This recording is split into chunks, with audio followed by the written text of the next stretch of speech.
Rád bych využil této příležitosti návštěvy Svobodného divadla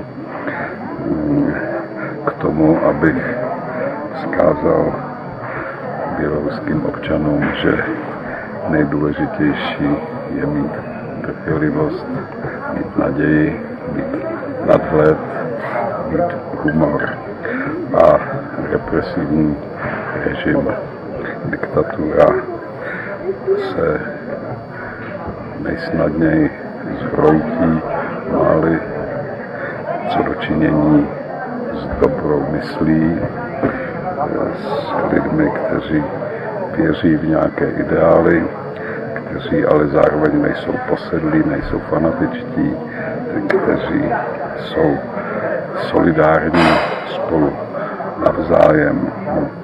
Já věřím, já jsem si jist, že svoboda zvítězí i v Bělorusku. Živě Bělarus!